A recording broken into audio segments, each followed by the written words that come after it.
I'm Melanie Williams, the Chair of the HART Operations and Safety Committee. Welcome to the August 16th, 2021 Operations and Safety Committee meeting. The meeting format is hybrid. Quorum is physically present at the HART Administration Office, 1201 East 7th Avenue, Florida Conference Room, and the rest of the board members are participating via communication media technology. Please look at your screens of your devices. An image of the flag is being displayed. Please join me in a pledge of allegiance. Pledge allegiance to the flag of the United States of America and to the republic for which it stands, one nation, under God, indivisible, with liberty and justice for all. Thank you. Thank you. Ms. Pettit, will you please take roll call? Yes, ma'am. Good morning. Committee Member Kemp? Here. Committee Member Knights? Here. Committee Member McLean? Here. Committee Member Schisler? Chair Williams? Here. You have quorum, Madam Chair. Thank you. Just for a matter of note, the records, Operations and Safety Committee roles and responsibilities and rules for meeting participation are provided for your information in the packet. Next, starting on page 5 of the packet, you will see the minutes from the May 17th, 2021 Operations and Safety Committee hybrid meeting, as well as the minutes from Joint Strategic Planning and External Relations and Operations and Safety Committee hybrid meeting June 21st, 21. Please review them and let staff know if you have any edits and comments. And then I will go right into, is there a motion to approve? Thank you. Second. Thank you. I have a motion by Commissioner Kemp and second by, by Director McLean. Staff, will you take a vote, please? Committee Member Kemp? Yes. Committee Member Knights? Yes. Committee Member McLean? Yes. Chair Williams? Yes. Motion passes. Thank you. Just a point of order, we've established too, just so you know, that we don't have to do an individual roll call for approval of the minutes. Oh, It's okay. been a standard just to ask for Okay. approval. And Okay, thank you. Okay, next we are up to public comments. Is there anyone pre-registered to speak at this time? No, ma'am. Thank you. Next on the agenda is the presentation from a safety and security update for June and July 2021. Jose Marquez, Director of Safety and Security, you are recognized and provide an overview of the accident analysis for the month of June and July 2021. Good morning, Madam Chair, members of the committee. We're going to be discussing the statistics for June and July 2021 for HART. For the bus side, as you can see in the graphs, basically we have kept numbers below 2019 and 2020. The only parameter that is above the previous years is the POVs or private-owned vehicles is striking or hitting HART vehicles. That means that private citizens are having contact with our vehicles on HART. The rest of the parameters, as you can see, have been way below what was registered in 2019 and 2020. For July, we see a similar pattern in how the accidents are distributed. The only parameters that in this case that are above the trend are the POV striking HART vehicles and POV rear-ending HART vehicles. As you can see, in 2021, July, we're registering 13 POV striking HART and 6 rear ends for the month of July on the buses. For the van on the month of June, as you can see, we have basically stayed constant through the years 2019, 2020, and 2021 show the same parameters in terms of events. In July, as we can see, the only parameter we have a discrepancy above normal will be bands hitting a fixed object or the mirrors, that we had 5 events in contrast with the 3 events that was the average for 2019 and 2020. But the rest of the year's parameters show either a decrease or they're staying constant with what happened on the previous years. In other safety activities that we want to notify the committee, Streetcar 428 was safety certified by FDOT and HART on July 22nd, 2021. As I mentioned on my first presentation to this committee back in May, we have just finished the coordination to have our safety and security internal audit being performed on December of this year. It will be done by APTA. We just started last week the installation of the new CCTV cameras for our vehicles in HART, and this process will take several weeks. We'll keep the committee updated on the situation. And as required by federal mandate, we're continuing the implementation of the face coverings in transit vehicles throughout our system and the United States. That concludes my presentation. If there's any questions, I'll be happy to answer them. Thank you.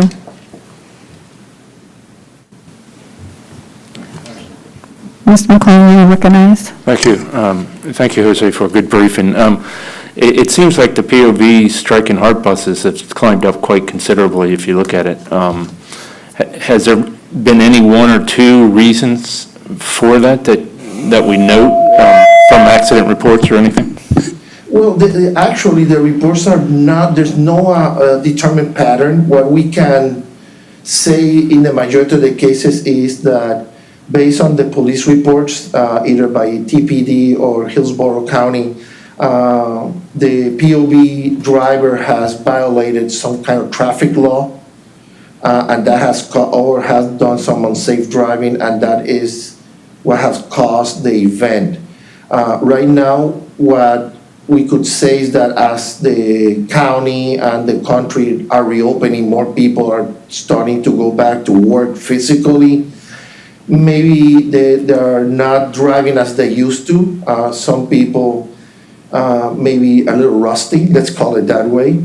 And that may be a reason. But right now, we have not been able to determine a pattern or a root cause that we could address to minimize this parameter of our statistics. Thank you.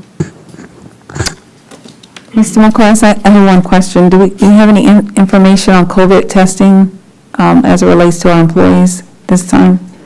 The COVID program is managed by the Human Resources Department. Okay. Okay, so that I will defer that question to the HR department. Okay, thank you. I don't have any other questions. Does anyone else have questions at this time? Madam Chair, I can provide you with an update on our COVID process, and we also have here with us Ms. Terry Wright, who is over HR, so she'll be able to provide you with even more details. So I'll ask her if she can come up to the podium. And I just let you know that we have been ensuring that we're following our mask protocols and putting the signage in the break rooms and throughout the organization and all of our facilities to make sure that people stay safe and that we're following all of the mandates from the federal government.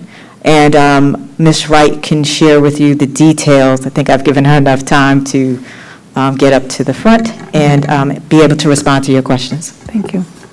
Good morning. Good morning.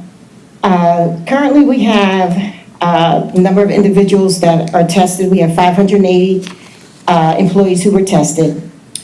We have 118 who are diagnosed positive for COVID-19, which is approximately 9.27% of our employees have contracted COVID. And we have 216 employees who are vaccinated, and that percentage is 16.96. This information comes from Cigna, which is our healthcare provider. Of course, if employee does not have Cigna or the information hasn't been provided to Cigna, then we don't have it because, we can't, if people choose not to tell us, we have no way of accessing it. But this is based on the information that we have from our healthcare provider. Okay. Thank you. Does this number include all positive test results from back to last year, or is this a recent phenomenon? Now, this is as of March of 2020. So 2020? Yes. Okay. For the past, I'm sorry. Go ahead. Do you happen to know how we've been doing over the last couple of months? So we were doing very well up until July, and then from July to current, when the Delta variant started to present itself, we've had 40 positive cases. Of those 40, we've had about 16% are breakthrough cases, which are cases of our employees who were vaccinated but still tested positive for COVID-19. Okay, thank you for that information. I was curious because I've heard it go up in many other areas, and just with everyone working with the public here, it's just very top of mind for me. Are there other things that we should do, or if you think of other things that we need help on, to make sure employees are safe?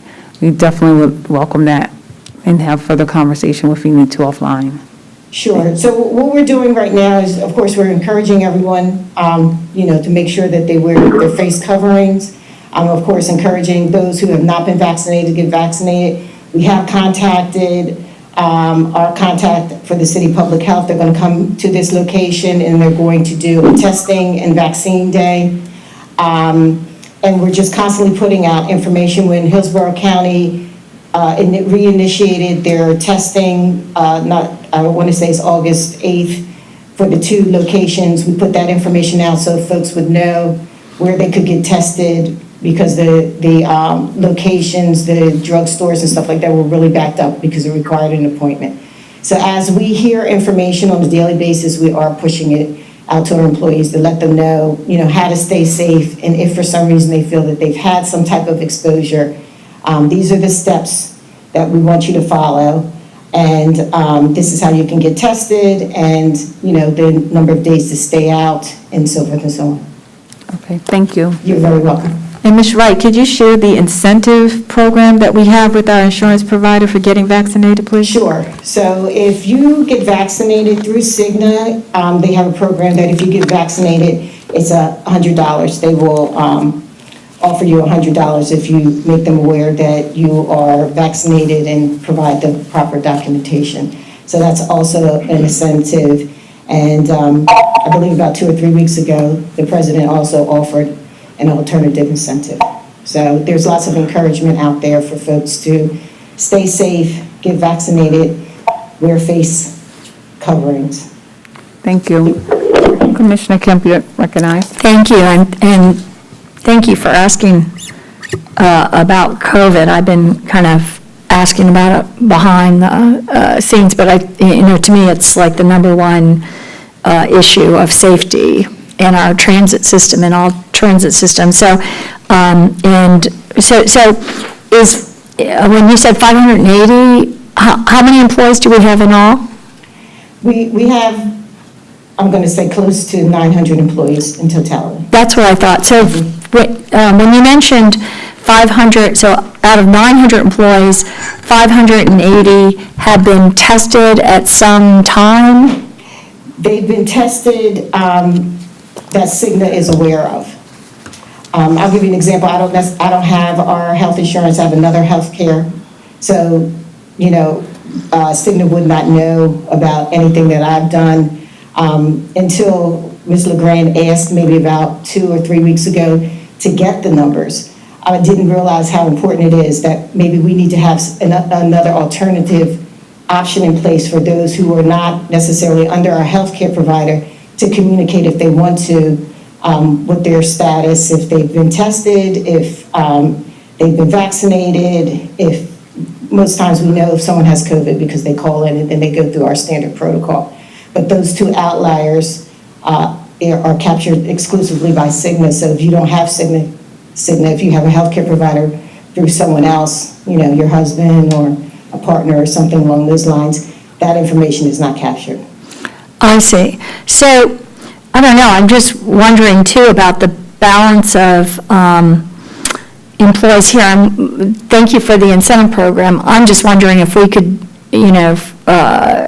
do, I don't know, if outside of that, an incentive program, ask, just even see if employees will, let us know, like, outside of this, about whether their vaccination status or not.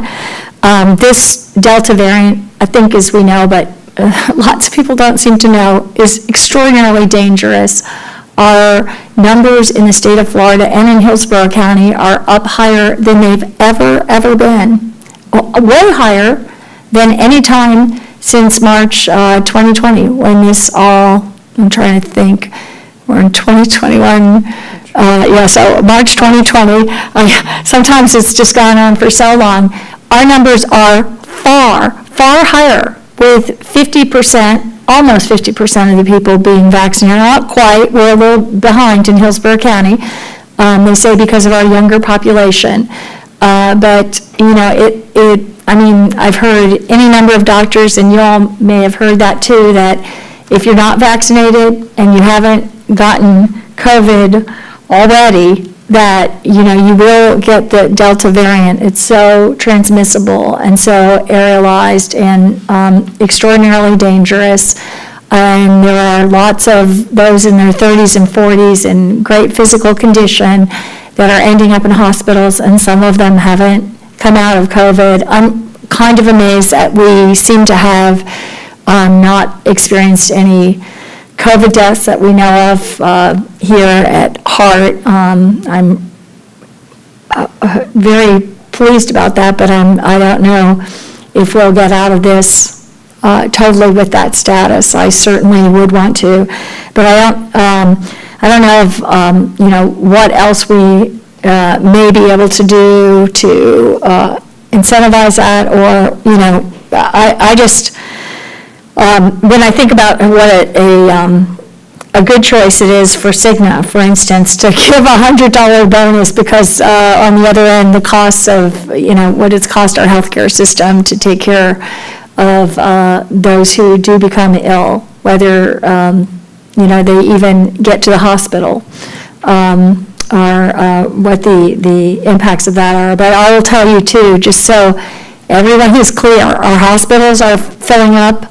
Our ICUs are filling up near full. Our children's ICU beds are almost out. They never anticipated having this kind of filling. We're having the highest, by far, by thousands a day in the state of Florida, the highest COVID we've ever had, and that is with 50% of the people in Hillsborough County vaccinated. The breakthrough cases, you just said it was, from what these rough stats are, something like, I think you said it was about 9% came from breakthrough cases, and we know that they're very, people get through those a lot better. But I've known some people that are very, very sick. I have people close to me that have lost a parent to this, and I just hope that, I hope we can do everything possible, take our masks really seriously, take our vax really seriously, do both and more, because, getting back to normal, that's the path, and I just hope we can do everything. So thanks for the update, thanks for asking for it, and I know we do get updates about infections, and so but I didn't know what the status is. But we're reaching a new period now. That's we're walking through fire. Agreed. Thank you. Thank you, Commissioner.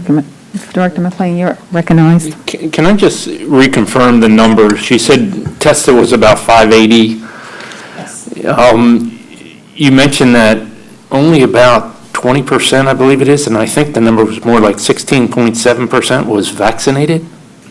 So we have, the number of vaccinated is 216, Okay. So- That we know of out of the HART population. correct. Okay, so a little less than 25%. 25%. Right. That's well under, But keep in mind that these numbers are from Cigna, right? So if Correct. our Got it. denominator needs to be the 530? 580. Right, well, the 580 is the number of individuals who have been tested. And we get this information from Cigna. So if we use that number as our denominator, That still because we puts the know. 40%. Right, we know Cigna Yeah. has information on these people. And from those people, we know how many people have been vaccinated. So that's where we have our own internal challenge, and that's why we try not to talk about percentages, because we really don't know what the percentages are, because our denominator is not reflective of our organization. Right, so if our denominator was the 900 employees that we had, because we had information on all of them, then we could say 230 represents X percentage of our denominator. So some of what we're trying to do, and keeping in mind, we have HIPAA, we have things that we can do and we can't do, and most of this is going to be voluntary. So we're trying to create an environment where people can voluntarily share with us their status as far as if you've been vaccinated, so that we can create a better catalog of information. But again, it will be anything that we could really say confidently that is accurate based on some medical, provider. So that's one. The other thing is, as far as incentives outside of Cigna, recognizing that we have several people who do not have Cigna, we have talked about doing some things internally so that we can provide even more incentives for folks to get vaccinated. And that's something that the team is working on. But what I will share, and I know I've shared with this with some of you offline, because of our penetration rate for those who have been vaccinated, it's significant for a transit agency, because I'll give you an example. On a streetcar line, we had several people who tested positive. It was penetration, however, it impacted our operation, right? We had to take a vehicle out of operation because we didn't have enough manpower. Because the people tested positive, they were around, I think it was 3 other employees, so they had to leave so that they could be tested to make sure that they weren't, positive as well. So for us, it is extremely important, for anyone who's listening, we have to keep our masks on, even if you're vaccinated. Because that is an area where we're seeing slippage. People are vaccinated, no one wants to wear these masks, we understand it, but just because you're vaccinated does not mean that you can just run around without the mask on. You have to keep your mask on, you have to wash your hands, you have to think about your other colleagues, because those of us who are vaccinated, you may be asymptomatic because you were vaccinated, but you still can transmit the virus to other people. So we just have to be mindful about everybody doing your part. Even if you're vaccinated, keep your masks on. So that's one of the messages that we're trying to continue to reinforce here, because when vaccinated people get sick, it still impacts our operations because they cannot come to work. And they're sick. It's not like they aren't sick. That's how they know that they have been impacted or affected, because they get sick and they get tested again and they come back and tell us. yeah, just as a recommendation, and I'll stop. I would recommend we get this report on a monthly basis from now on. Yes, Okay. thank you. And lastly, I just ask that we ask them. Every day we send out a note, if someone has vaccinated, please tell us, and, have Julia or someone write it up for us to say that we want to know and why, not because we're trying to violate any HIPAA laws. It's just because we want to protect all of our employees. And so there are a number of people who have self-identified by being asked Absolutely. beyond the medical process. Sure. Okay, thank you. You're very welcome. Can I? Sure. I'm sorry. Sorry. I just like to have, I just have a couple of suggestions too, with regards to what the county has done, which I think they've been successful with. One is that they offered any employees who showed proof of something to consider, proof of vaccination, that they were given a floating holiday at their choice to have, and I think that is a good incentive that might work. The second is that we just recently implemented a policy where if someone has the vaccine and they get sick, they can have an added week of sick leave in addition to the days they have. If they don't have the vaccine and they get sick, they just have to use their regular sick leave. Kind of a couple different incentives there in terms of, and so that might be something to consider, but I think both of those were possibilities that can work to incentivize, perhaps. Thank you. Thank you for your update, and thank you for the information I have right away. And we will include in the update going forward the details of our COVID situation, and then additional actions we've taken as a result of this conversation today. We'd appreciate it. Yes. Thank you. Thank you. I also want to take the opportunity to thank you, Mr. Marquez, for the write-up. We see that there are fewer motor vehicle accidents, but, the other part is people are hitting our vehicles as well. So defensive driving is certainly something we have to be mindful of. And I was just going to ask you the question on some of those scenarios. Are we asking our employees to take defensive driving for the purposes of being mindful of what's happening around the bus? Good morning again. Good morning. Yeah, our drivers are trained on defensive driving. Very good. By our training department, and actually they go through, we call it refreshers every quarterly. And Okay. What we do in the quarterlies is that we take all the data, including the data I present to the committee, and we present it to them and tell them, look, this is what you should be looking for. Okay. Be mindful of this. And I think it works in terms that we are seeing that our drivers, our operators are not having as much access as in the past.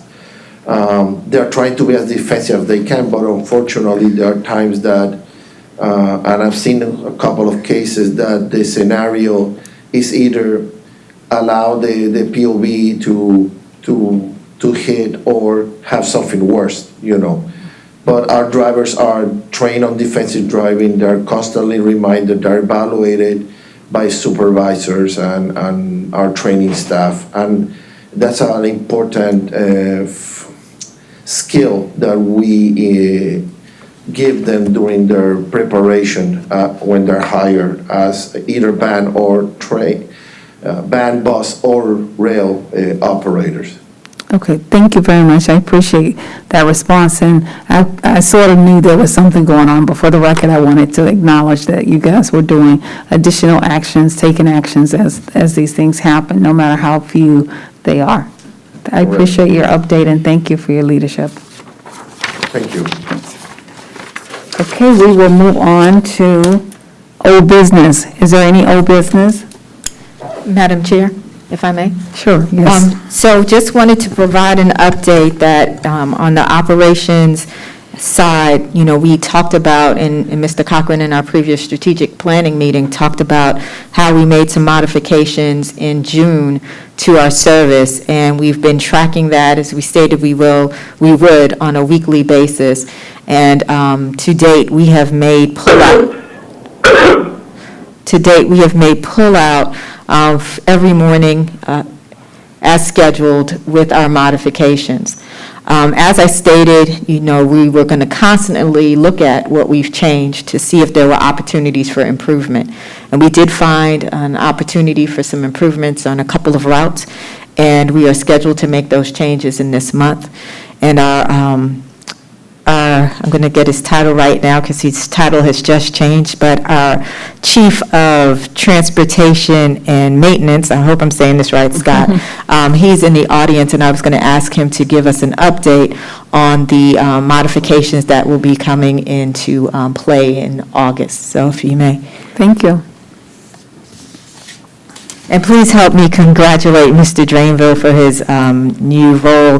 He's been assuming this responsibility for the last several weeks, I think a couple of months actually, once Ruthie Burkhardt Reyes had resigned from HART. and he stepped in to lead maintenance as well as operations, and it's been formalized, so he is now moving forward. And we felt that it was appropriate, instead of hiring a standalone person to take over operations, to allow Scott to lead both of those organizations, because in reality, you can't operate our service if we don't have the vehicles. And to have someone in a leadership capacity to ensure, and it's his responsibility to ensure that we have the vehicles to allow us to make pullout, we thought would be the best way to manage those two departments. So thank you, Scott, and congratulations. Well, thank you. Congratulations. Good morning, Madam Chair, committee members, Mr. Grant. So the objective, you hear how successful our markup was back in June, and really the main objective there was really to make right the service that we had the resources to provide. So we really look at this time, normally would be a September markup. So we actually did operator surveys, and we took a lot of input from the operators and got really kind of granular with some of our underperforming routes, which is our 10, our 14, 19, 31, and 33. So what we did really is we looked at runtime. So, we shifted some layovers. On the Route 10, we shifted a layover. The 14, we added a runtime. Route 19, we added runtime. We actually added another bus to 19. To say that, we have been using plug buses to run the 19 to be more efficient right along, but now it's actually in the markup. The 33, we did some runtime adjustments, elimination of some layovers, and then Route 31, a slight runtime adjustment. So we're really working with the operators to really get granular on what actually works. Myself and my staff have actually been out there riding the routes. And we're actually going to put some contingencies in place, some extra meetings, some runtime meetings with the operators, to meet with those operators. So it's not, we put out the markup, they have 7 days contractually to review the bid. And really, we can't make any changes after that. So we're doing a lot of things new and more efficient to really get the input of the operators going forward, so. Commissioner Kemp, you recognize? Thank you for the report. I'm very interested in this. Can you name those routes again? So it's Route 10, the 14, the 19, the 33, and the 31. And you targeted those routes because you said they were underperforming. Is that like based on pre-COVID numbers and then the later COVID? Really looking at our ridership and then taking the input from the public and the operators. That's very good. I mean, I think we've needed to do this. This reminds me too of the pullout information, which, I used to live by the numbers in the back of my books, by the route numbers every month. We don't have our agenda books printed out quite like that, and honestly, because it's changed so much, I haven't really looked at it in recent months, but for a few months, I complained because they eliminated those pages from our books, and I can't tell you whether they're back or not, but one of the metrics, too, that I thought should be always have included in our books was that you brought to our attention and have now handled without us understanding or knowing it, was the pullouts. And because that is way more significant than what we got before. We heard that they used to have an on-time metric back there, and what I had said to Ms. LeGrange is that they kept saying the on-time metric, we were showing 95%. So, that's really good. And that meant within 5 minutes of the true time that the bus had arrived there. But to find out that, pullouts were being missed at the actual bus itself was being missed at a much, much higher rate. And then if the bus didn't come at all, then it wasn't counted as missing on time. I mean, that is that didn't make any sense at all. So I'm really interested in this right sizing, and maybe if we could even get a little more granular presentation, I would love that. This is what, to me, operations is about, to kind of understand what those routes are. I always have a little bit of an issue that we don't have, when we see pictures of routes, or, that they're always scaled so that we don't really, they all look like they're about the same length because they were before printed in a book, so you have an idea of the mileage, sometimes the, terrain it goes through. I'm very interested in seeing too, some kind of heat mapping, like how many are on here or on there. I know it's available to HART because, I've gotten that information. I think it just to have some things like that presented, in terms of operations would be a wonderful thing for us to know, understand, be able to make some good judgments about. And I'll just say, I think it's coming up on the next agenda, but one of the things that at least one person who had the Flamingo Pass that I know couldn't use it on the bus, so they didn't get recorded as being on the bus. And I don't know how much of a problem it is, but it's just kind of, telling that I had somebody that bought the Flamingo card and then didn't have that. So I'm wondering a little bit about how that, we can talk about that more, but how that impacts what we're seeing as ridership numbers, how common that is.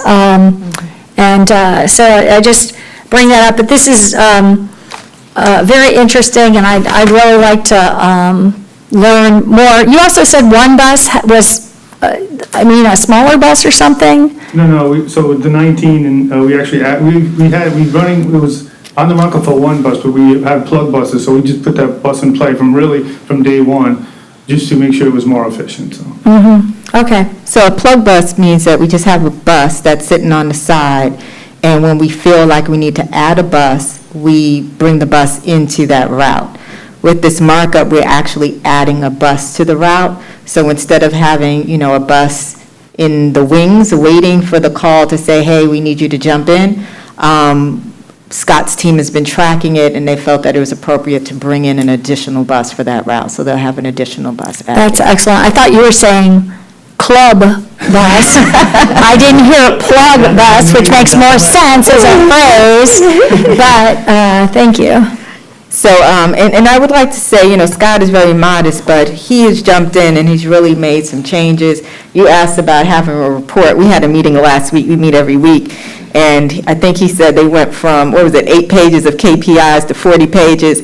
So we will make sure we do not give you 40 pages of KPIs, but we will go through and identify, because they collect them on a daily basis and they provide reports. And some of these KPIs are new, but as we stated, we recognize that we have to look at this every day and make the changes. The community cannot wait until September or October for us to change something that we recognize as a problem today. So that's why we've jumped in and we're making these changes. And on a daily basis, like the plug bus, when we see that things are running slow and there's something we need to do, we use our resources to jump in and make those changes on the fly. So this is, again, new, as Scott said. I like the way you said that, Scott. These are new decisions and new processes that we're implementing, but we're seeing results, so we feel good about that. And then lastly, I would say, and this is something you guys have heard me say several times, it's about the engagement of our internal community as well as the external community. We had not been engaging with our operators. They are on the front line. They know what the challenges are. They know what stoplights don't work. They know where there isn't any synchronization of signals. Things that in the internal team, when you're designing routes, you don't have access to that information. So now that Scott has implemented this process of surveying the operators, finding out what the challenges are on the routes that we identify to not be where we think they should be, and using their input, their real-time information to help us modify the routes, we feel is going to be very, very beneficial to our customers as well as to our employees, in making sure that they, can get where they're supposed to be on time. Because, it is their job to get there on time, and believe me, they want to do it right. They want to get there on time. There's no value. No one feels great knowing that they're late to every stop. It's stressful. So if we can make those changes internally, it'd be great for the morale, and then externally, it'd be great for our customers. So just wanted to recognize Scott again for putting those surveys in place and jumping on and getting the responses and making the adjustments. Thank you. Can I just, this is just such valuable information, and what happens, if at all, if the board is ever presented, and it's been rare in my time here, 4.5 years, to barely ever see a route presentation, to talk about a route, it's kind of surprising. But and then you have the TDP come up, and it's like, 40 routes thrown at you at once, or however many, and without like any kind of, just, this goes over here and this here, this does this. But I think it might be really good if on a regular basis, we might be able to highlight 3 routes or 4 routes and really get some, before too, our board meetings going on forever with, I don't know, I won't go there, but we have some more space to perhaps do this a little more and to look at some of the things like, the length of these routes, the pickup, because I think it'd just be a good education cost, for the board in terms of our resources, our allocation of resources, our, good decision making in terms of, the future. I think that might be, if something like that could be done, a 15-minute presentation or whatever, 10 minutes, I don't know what, every meeting or every other meeting, just to start to educate us all about, the whole HART's true work that we're doing, and I think that could be a very valuable tool for this board, for the community, and the operators are, just obviously a huge, great information that you can't get anywhere else. So integrating their knowledge is just, it's invaluable. I mean, and it's sitting out there for the taking. So I applaud having used that, and I look forward to us just doing better and better in looking at operations and making good decisions about that. But even if we weren't having to, for instance, vote or approve or anything, just to get the update, the education basis about what HART is doing, I think would be very, very valuable in the big picture in the long run. I agree with you. I just echo those sentiments. This is very good information and good decision-making, and just understanding how those are taking place is just further resonates with us internally as well as externally. So thank you so much for doing that, Scott. And then the COVID guidelines and just updating that information. And the other one I thought that I want to make sure we bring up from time to time is the status of the Flamingo card and where we are in regards to that. So, Madam Chair, I can briefly state that the Flamingo card, and we will make sure that it gets on this agenda as well.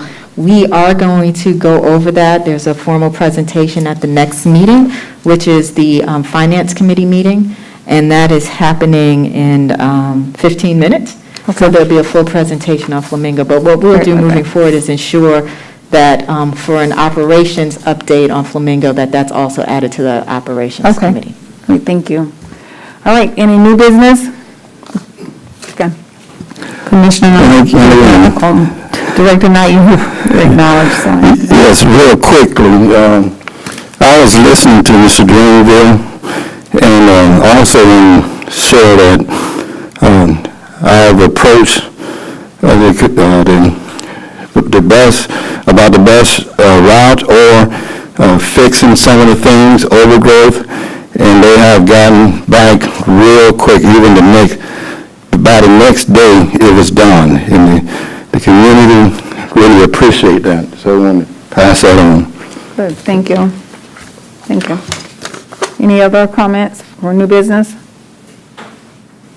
No hands raised. Mr. Director McClain, your hand's not raised. Okay, good, thank you. No new business, hearing none, the meeting is adjourned.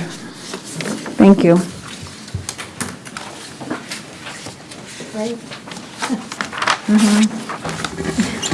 All right, thank you.